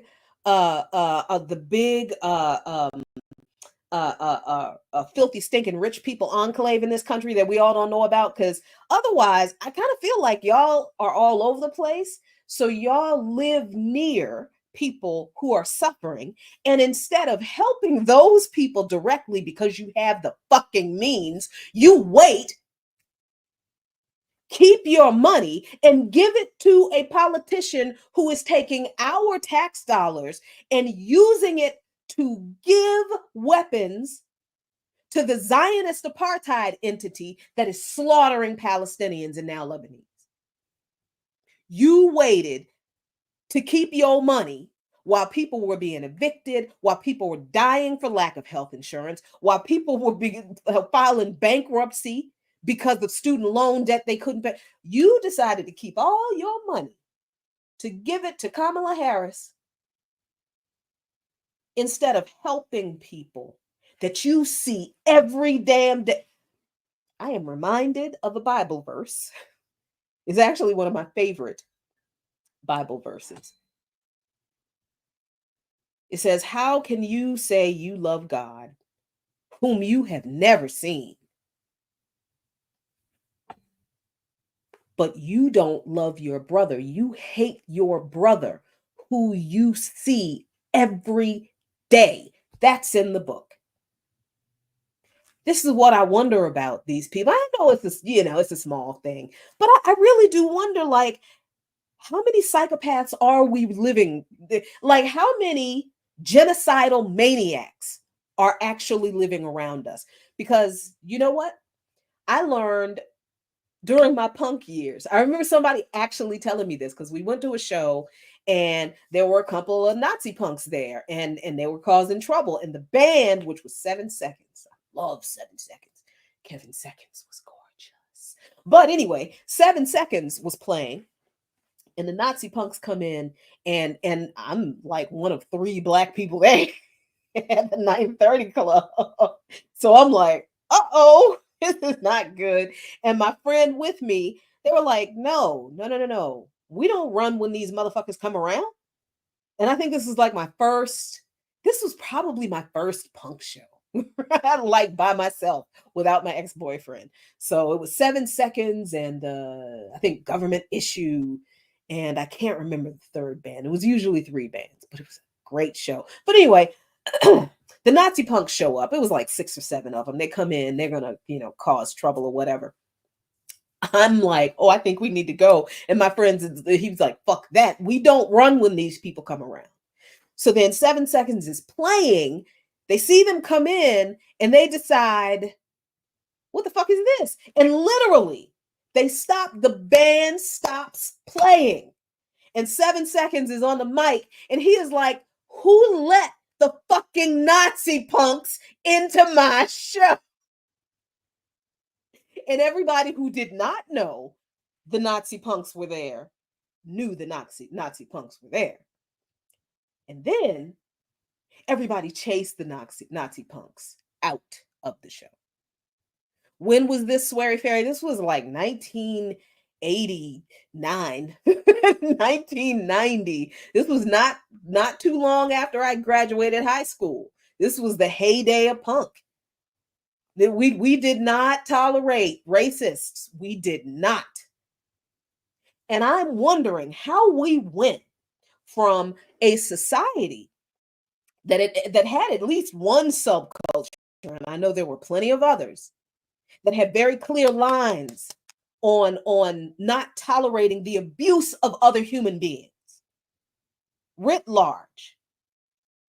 And there was not only that, but there were very political factions within the society that directly confronted violations of human rights. Like here in DC, because the South African Embassy was here in DC, who was in front of the South African Embassy playing drums every day, disrupting these people's work, pissing them off, making sure they couldn't get in the building? It was punks. It was a lot of punks out there. It was punks right along with the folks from Trans-Africa. There was a newly formed organization to fight apartheid in South Africa. All of the South Africa anti-apartheid Africists and a whole bunch of punks were in front of the South African Embassy every day, banging drums, singing songs, cussing at people in the building. So I'm like, that's my experience with, yes, the United States is a white supremacist, pan-European, settler colonial, patriarchal, yeah, all of that, it is. But there are pockets of resistance in this country that have been here, I think, all along. They're just small and they don't get a lot of attention. And then their history gets pushed aside for this false narrative of this, American ideology of fairness, which is not true. When the real history is that the people who fought the injustice that this country has always been have always been small groups of people who themselves were marginalized. I mean, what else were punks? Yeah, it was kind of self-marginalization, but still, it was a subculture. So I have really been wondering how I had this fantastic experience of, like, and I don't even know if I would have called it anti-racism then. It was just being a fucking decent human being. Like, who shouldn't hate Nazis? Everybody should hate Nazis. And it wasn't even like a discussion. There were no conversations had. It was like, oh, there are Nazi punks? They exist? That's not punk rock at all. I think we need to beat their ass. That's really what, because Nazis are bad. Because Nazis hurt our people. Because Nazis are a threat. So I'm wondering how I had that incredible experience in this country. And now I'm living in this dystopian hellscape where everybody around me is apparently a fucking Nazi. Because who else supports genocide? Who else? But Nazis and genocidaires. Who? So I think the thing that is really bothering me is maybe not so much that these people had all this money and they just didn't share it with them. I mean, because that's capitalism. That's capitalism, and that's capitalists, and that's the way it is. That's why we hate it so much. But I think the thing that is bothering me is the realization that a lot of people who we are surrounded by, a lot of people we know, and unfortunately, a lot of people we love, are supporting genocide. And I don't know what happened to the morals of people, not the government. I expect nothing less from the government of this country than what is happening right now. Because look at how this country was founded. What is happening right now is exactly how this country was founded. I mean, when we look at the siege of Palestine, the theft of Palestinian land, the constant massacres for decades since the intention to massacre that was announced in 1899 at was it the first or second Zionist conference? 1899. They said in that conference, we will colonize Palestine. They understood what colonization meant. They understood that colonization meant ethnic cleansing of the indigenous population, because that's how colonies were created in every other place. I don't know why people thought that the Zionists would do it differently, because they never said they were going to do it differently. They always said, we're going to wipe every one of them people out to take that land. That's what they said at their conference in 1899. We will colonize Palestine. The Nazis flat out tell you what they're going to do. We just don't believe them. I don't know why. I do not understand why. Joe Biden began this mess by sending arms to Israel. Honestly, Trump began it by declaring that Jerusalem is the eternal capital of Israel, and it ain't the eternal capital of Israel. Israel is an illegitimate state. So this started, I shouldn't say started, the latest ridiculousness. Yeah, Trump had a hand in it too. But really, the United States government and the United Nations and the United Kingdom, they started this entire horrific reality that Palestinians are trying to survive, are struggling to survive, are resisting with everything they have to survive. And now the Lebanese are engaged in the same struggle because the Zionist apartheid entity wants to do to Lebanon what they have done to Palestine, under this idea of Eretz Israel, greater or wider Israel. Palestine was not it was not the last and ultimate goal, y'all. It's not. They never intended to stop at Palestine. They are only doing what they have always said that they would do, and that the United States government always knew they would do and always supported them in doing. Yep, we're going to have a show about Zionism and the creation of Israel, because y'all act like you don't know how that happened too. But I feel like a part of the crushing anxiety that I find myself experiencing is because of the reality that I'm coming to terms with, that so many people I know and love and respect are making excuses to vote for genocide.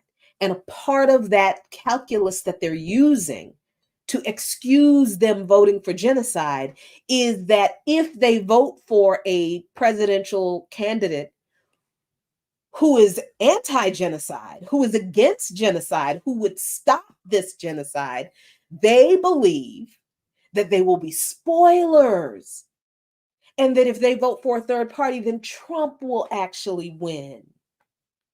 And they only believe this because they do not know the history of where those insults and slurs come from, and they don't know the history of these parties literally being opposite sides of the same coin for decades. They certainly don't understand that the Democratic Party is pulling them to the right of the Republican Party now. And there's a fascinating aspect of DuBois's essay that speaks to why Black people vote Democrat today as opposed to Republican. Let me see if I can find that, because I did pull that up, and it is very, very interesting. Let me see if I can find it, because it's really good. Yeah, this is very, very good. And I'm going to share this with you because I want you to see it as we read along. Let me find I got way too many tabs open. I get way too excited with the resources when I do this with y'all. All right. This is from Chicago Magazine. Not familiar with it. It's a Chicago publication, but they do have this fantastic article that I thought was fascinating. How the party of Lincoln lost virtually the entire Black vote in 88 years. Woo, let's do it. Come on, let's get in it. Won't read the entire article, but we are going to go through a few things. In 1928, the Chicago Defender warned the GOP that it was in danger of alienating African Americans. The Chicago Defender is a Black newspaper. If you don't know about the Chicago Defender, doggone it. They didn't listen, the GOP, and the fall came fast. Let me stop right here and say that Black people who always talk about, oh, Black folks need to be unified. We need to vote as a bloc. Done it. Been there, done that, done it. Over and over again. This is an example of that. Okay, let's see what happened. Donald Trump's comments and proposed policies about immigrants, jobs, and terrorism have not only raised fears among Latinos, Muslims, and many politicians and journalists, they've also raised fears among Republicans who are not saying a damn thing about the psycho shit that man is saying. So Republicans are not afraid of anything that man is saying, who came out of the 2012 election with post-mortem suggesting the party's future was at risk if it could not expand its reach outside of white voters. And then this was after the 2016 election. This article was written in July of 2016. So that's the context for this comment. But what really threatens to cost him the election is the African-American vote. Trump is polling so badly among Blacks that it's not only unprecedented, it seems mathematically impossible. 0% in the crucial states of Ohio and Pennsylvania in a mid-July 2016 now. Marist poll, 1% in a June Quinnipiac poll, 4 to 12% in a series of February polls. If Trump indeed got 4% of the Black vote in November, that would be comparable to when John McCain ran against the man who would become the first Black president. That was Barack Obama. Another little aside here. So all of the Black man panic that Black women voters created in 2016 about the what was it, 10% nationally of all Black voters who voted for Donald Trump, all Black male voters who were registered to vote, like maybe 10% of them voted for Trump. People made such a big damn deal about that 10% of Black voters, as if Black men, as if all the Black men woke up that day on election day and said, you know what, I'm gonna fuck over Black people and vote for the worst candidate possible for Black people, Donald Trump. That's not what happened at all. There have always been conservative Black voters who have always voted for conservatives. Because we always say we're not a monolithic. We're not a monolith. There were enough Black women, even if it was a psyop, there were enough Black women who jumped on and validated that psyop and threw Black men under the bus that they might as well have created it. I am not giving anybody a pass for fucking us over in electoral politics. In 2016, there were too many Black women who made too much of a big deal about, oh, it was Black men that got us Donald Trump. No, the fuck it wasn't. It was white women. It was white women. And if that narrative was created by somebody else, Black women did not have to jump on that shit. Did not have to do it, but they did. And they're trying to do the same thing again. Is this all Black women? No, it's Democrats. It's liberal Black women. But it's Black women. They are Black women who did this. So we need to call all of our enemies out, all of them, because we don't have any more time to suffer these people in our ranks, because they are going to kill us all. You got a party full of Black women, the Democratic Party, who are telling us to vote for the Black woman who is going to continue the genocide of Black and brown Arab people. Oh, you didn't know there were Afro-descended Palestinians? Yeah. Okay, let's get back to this article. A couple weeks ago, this was in 2016, 538's excellent political reporter Claire Malone, not related to me, that is my maiden name, did a thorough dive into how the GOP lost the votes of, well, every significant large minority in the country, but it is a company, becoming a party of breathtaking whiteness. And she starts somewhere very interesting. In Party Ideologies in America, 1828-1996, political scientist John Gehring marks the beginning of the modern Republican Party as Herbert Hoover's shifting campaign rhetoric in 1928 and 1932, when he talked more about the virtues of the American home and family than hard-tack economics. Another pin. So many pins. This idea of American values being so special, and we have to uphold our American values. We have to protect the American family. That's where this bullshit comes from. And it's actually older than that, because it comes, I think, from like Adam Smith. This turn of the century, I don't know, what was he, an economist or whatever, but these people were talking about the benefits of the free market and their benefits to the American family, like how capitalism would enrich or improve, or what is the word I am looking for? Validate or whatever, make make permanent or prop up the idea of American values, of the American family. This whole idea of the family unit, and family being a man, a wife, and children.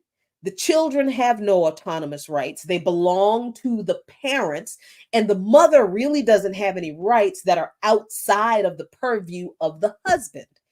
This is the idea, that the family construct that came out of these early enshrine. Thank you, Sweary Fairy. That's a fantastic word. Appreciate it. Enshrine this idea of the nuclear family as a part of this free market focused and driven society that they created in this country. Right? And these are European kind of ideas about the cornerstone of society. Another capitalist, imperialist society, Britain.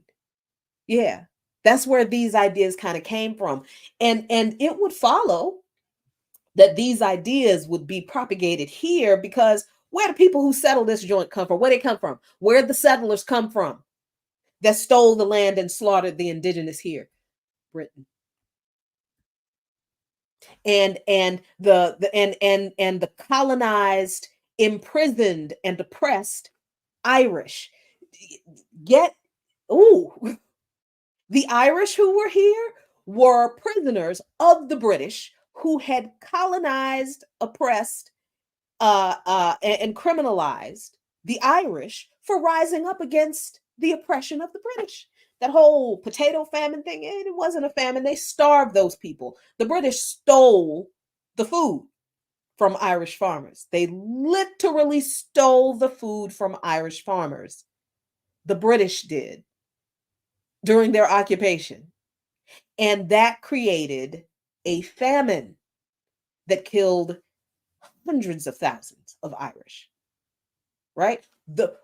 So the people who came here to establish their colonies in this country brought with them this pan-European, this European-based framing of what the cornerstone of a society is, how a society becomes economically viable, and what a family should look like. That's where that foolishness came from. So she says in her book that Hoover's shifting campaign rhetoric in 1928 and 1932, when he talked more about the virtues of the American home and family than hard tack economics. Hoover's oratory about the progress of the individual being threatened by an overzealous government bureaucracy stuck around for the next 8 decades. Another pin. Hoover makes talking about individual progress. Progressivism in this country has always meant individual progress. It has never meant the kind of progressivism that did come out of some European countries that was connected loosely, but more closely than here in the States, to socialism, because that kind of progressivism was about the advancement of society as a whole in every aspect of society. That's what progressivism meant. It meant for all of society to progress together in every aspect: education, science, housing, all of those things. But in this country, progress and progressivism has always meant individual enrichment and advancement. Fuck everybody else. All right? And that narrative has stuck around ever since Herbert Hoover first brought it up.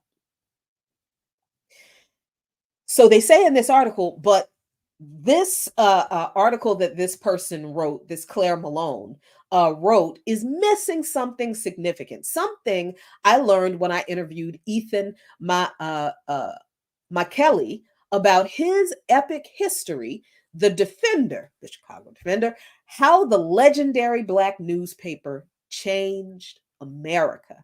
In this book, McKelly weaves the Chicago Defender's work in and out of the country's evolution in the 20th century, from boxing rings to Chicago wards to the highest echelons of White House politics. And this is how Chapter 10 begins. In the final weeks of the 1928 general election, the Defender printed a series of articles and editorials that listed post-war grievances, World War I grievances with the Republican Party. In Washington, D.C., where the federal government was in direct authority, Republican Presidents Harding and Coolidge, as well as Republican majorities in the U.S. Congress, had not only acquiesced to the segregation of public transit, but failed to stop or even criticize parades by thousands of Ku Klux Klansmen before the White House. The newspaper was particularly dissatisfied with the current Republican nominee for president, Herbert Hoover, who had spoken favorably of making the party lily white. He said it. And excluded African Americans from their traditional role in that year's Republican National Convention. Most troubling of all was the candidate's covert backing from the Ku Klux Klan, whose members despised the Democratic nominee, New York Governor Al Smith, because he was Catholic. This was just 65 years after the Emancipation Proclamation was signed. Many people who had been emancipated from slavery by the actions of a Republican president were still alive. How much? That's hate. That is hate. You know that the people who could vote for you are the survivors, not the descendants, but the survivors of slavery. And you know how horrible that was. And you know how those people have been treated and are still treated, because you're part of the reason they're being treated so shittily. And,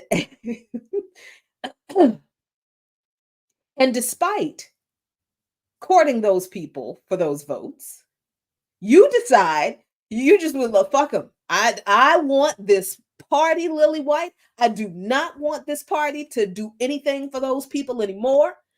We like the Klan. We are happy with their secret endorsement. Get the fuck out. And these are the same people now, Republicans today, are the same people who will tell you that the Republicans were the party of Lincoln and the Republicans have always supported Black rights. And it was the Democrats who were the racists. History says that's a lie. That's a lie. That's a lie. And this, by the way, 1928, long before the Southern strategy. By what, 30 years? So the Defender did next. What the Defender did next was quite bold. Finally, in an October 20th, 1928 editorial entitled "What We Want," the Defender made a dramatic announcement. Quote, "We want justice in America and we mean to get it. If 50 years of support to the Republican Party doesn't get us justice, then we must of necessity shift our allegiance to new quarters." End quote.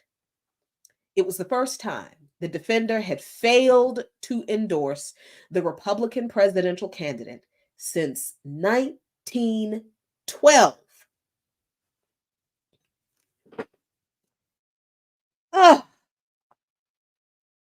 So they say in the run-up to the 1912 election, Woodrow Wilson, despite a typical history as a Southern Democrat, he was a racist pig, reached out to Black voters, including leaders like W.E.B. Du Bois. After Wilson's victory, the paper reported that a substantial number of Blacks supported him. This was Woodrow Wilson now. Mr. Screened, name of that damn movie, in the White House, A Birth of a Nation in the White House, accepted the secret support of the Klan, resegregated the federal government. He reached out to Black leaders and Du Bois. And then once he was in office, he immediately alienated his Black voters by doing all of the things that I just told you he did. Robert Abbott, founder of the Defender, is a die-hard Republican his whole life, McKaylee told me. But with Hoover, who is explicitly, I wouldn't describe him as a racist, but he's interested in what he called a lily-white Republican Party. This is after generations in which the Republican Party has stood for racial justice, is founded on racial justice. So Abbott feels that it's quite a betrayal. At this point, even he is frustrated with the Republican Party. And there's that famous Defender cartoon. I don't know what cartoon they're talking about, but I got to find it. There was a phrase, the Republican Party is the ship, all else is the sea. And there's a cartoon the Defender runs that says, if this is the ship, we'll take the sea. Now I thought this part right here was so incredibly powerful, because what does that remind you of? What is that a reference to? These are people who have survived slavery. They are the survivors of slavery. And they had been voting Republican because Abraham Lincoln and the Republican Party, they did push the Emancipation Proclamation, although they did not free the slaves. The enslaved people freed themselves. Let's get that clear, just in case you weren't. But during human trafficking, crime against humanity that was the transatlantic trafficking in humans for bondage, rather than be enslaved, many of our ancestors, we know that while they were on the ships going to a future they knew nothing about, but because of the way they had been treated up to that point, they knew it was not something that they wanted to have any more experience with. Many of our ancestors chose the sea rather than experience bondage, unlike anything anybody had ever experienced before. So this statement for me it was like a punch in the gut. And it is, I think, a sentiment that we need to adopt. if any political figure, party, institution, apparatus does not serve our interests and needs, I think our attitude should be, if this is the ship, we will take the sea. We will not participate in steering this ship with us on it to our continued oppression. We will take the sea.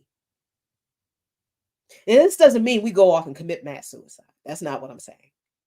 What I'm saying is that we choose an alternative that is not us steering the ship of our own oppression to more of our oppression for the people who are oppressing us. And that's both political parties. The sea can be anything we decide it to be. The sea can be the Green Party if we want it to be. The sea can be PSL if we want it to be. The sea can be us creating a political party of our own if we want it to be. But we need to start choosing the damn sea.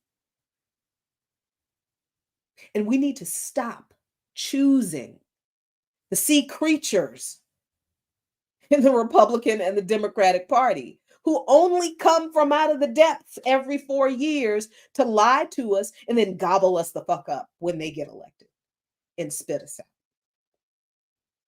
out. All right, y'all.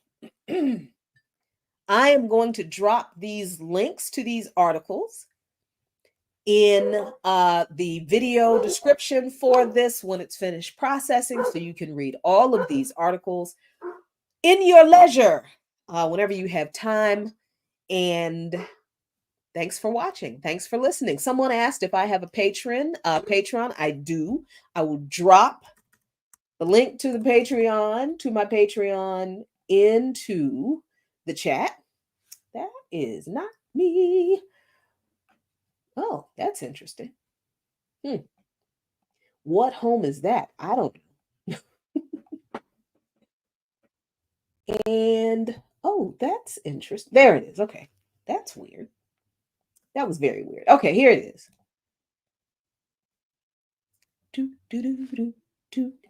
Oh, gosh. There we go. Here is my Patreon account. Please support Lukman Nation on Patreon. I have some pretty good extra content videos, doing a lot of gardening. There's some really nice gardening videos up there. Some other stuff. Please support. $3, $5, $7, $10, $20. Anything helps. Everything helps. Appreciate you so much. Share this video. Oh, and I do have merch too. I forgot. I do have merch. Mugs, stickers. Still working on some new merch to get out to y'all. But you know how it is when you're a one-man show. It's only so many hours in the day. And I appreciate y'all for supporting me and tuning in. Continue to support Lukman Nation. Appreciate you so much. Tune in next Friday for another episode of Darker Than Blue, where, I think we'll be reading the Power Memo. All right then. Something to look forward to. You all are always something for me to look forward to. I appreciate you a great deal. I really enjoy the time we have together, and I hope you enjoy the time we have together too. So, as always, be good to each other, be good to yourselves. A luta continua. The struggle continues, but if we keep fighting, I promise, if we keep fighting, Victoria acerta. Victory is certain. All right, y'all. Peace.